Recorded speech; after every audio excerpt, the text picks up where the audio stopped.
Mr. Nobody here again. So I'm keep discovering the new GoPro Mission 1 Pro. Now through the menus, reading about, do change some setting here and there, and connecting with the gimbal from GoPro as well, the Fluid Pro. So I want to take the opportunity to talk about two minor issues, not even issues, two minor things that I found out during this discovery. One is related to the connection with the gimbal, and the other one is related to the protection of the screens. Talking about the connection with the gimbal is a beautiful gear that GoPro did. I'm very happy with it.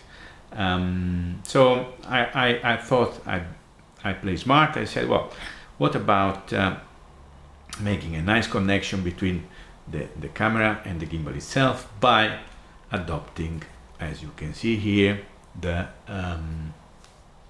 Magnetic Latch. So I order from the site the latch that they actually propose for the connection, rapid connection of the Max 2, because it has the same screw that you have on the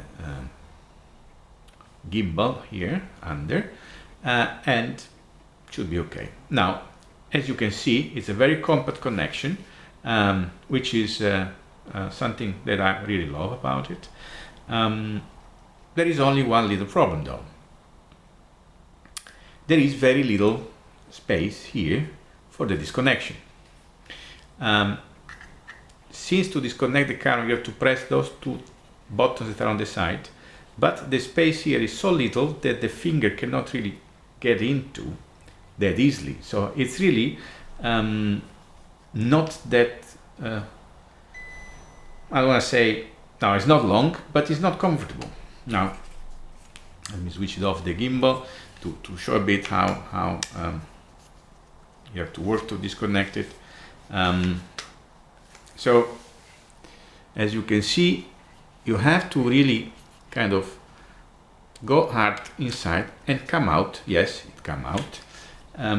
But yeah, you really have to work a bit and be careful, because you don't have a good grip, so like you should. So it could even that the camera fall because you have no real control on this. Now, to avoid this, what I should have eventually done is to put the traditional, let's say, part like this and use the magnetic latch on connected in a more traditional way with the screw. So in terms of comfort and speed would be perfect. But as you can see, it's quite a difference in terms of height between the two solutions. So it becomes very high, and I'm not really very much enjoying it. The idea to have the camera swipe from the gimbal. So for the time being, I will keep it as it is. It's not that I'm going to go connecting and disconnecting every few seconds. Maybe a couple of times a day when I'm doing some shooting or when I'm on holiday. But at the same time, I saw that GoPro is marketing the media mode, the new media mode,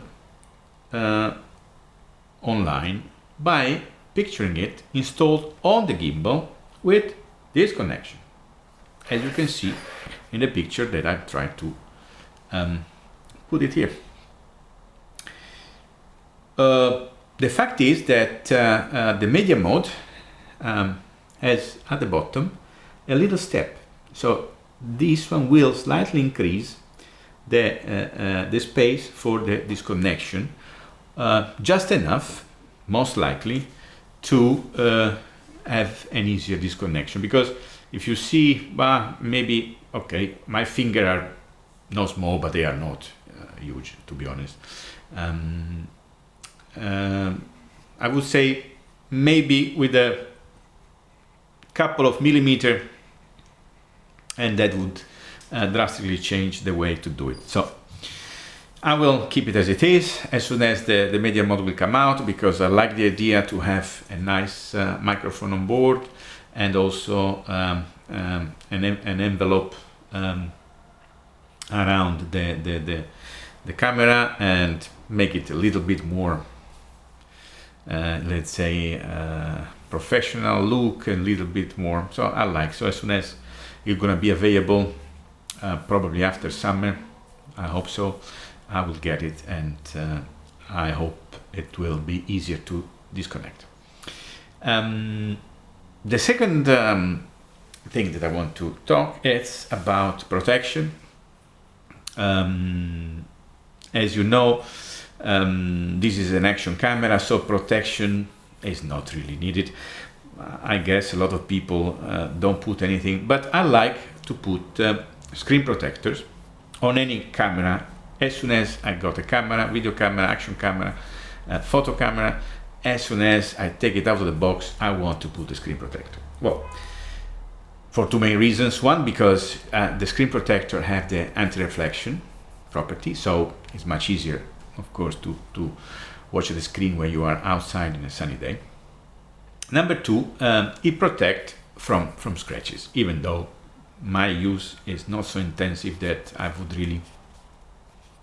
should really be concerned about scratching, but I like the idea. So the combination of the two make me to put immediately screen protector, and so I did also as soon as this one got out of its box.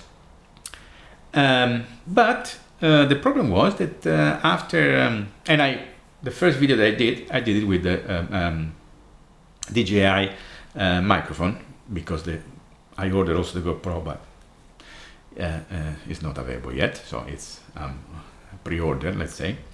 Anyway, so the first video didn't have any issue with the audio.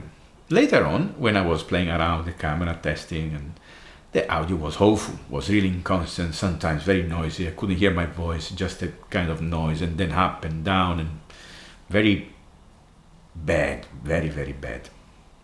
And it was then that I did realize that when I put the screen protector, I went to cover those two holes on top here, and the one hole here, which are the holes for the microphone, because the camera has four microphones, two here, one on the back, and one on the famous side where everybody break this little drain piece.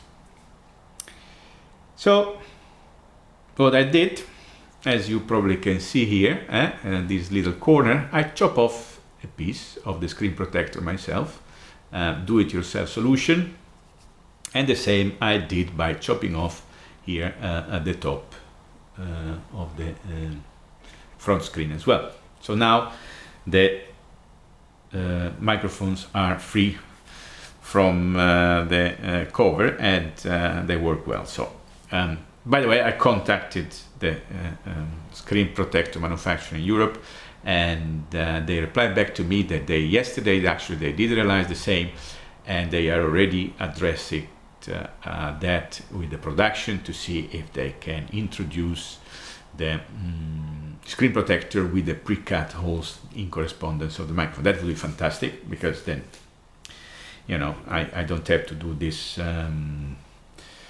do-it-yourself solution, that it works, but it's not that nice, and definitely would be much better if there is something carved out by them, like they do for the mobile phones on top of the front camera. Something similar. The hole is a bit smaller, but I think they could do something. So of course, as soon as they will be be confirmed that they will do that, I will order the new screen protectors, but for the time being my solution worked well enough. And yeah, if anybody out there want to put the screen protector, or already put the screen protector on the Mission 1 and is wondering about their poor quality of their audio, well, you know, cut it off or take it off, and the problem is solved. Well, that's all for now. Have a great day. As usual, enjoy life.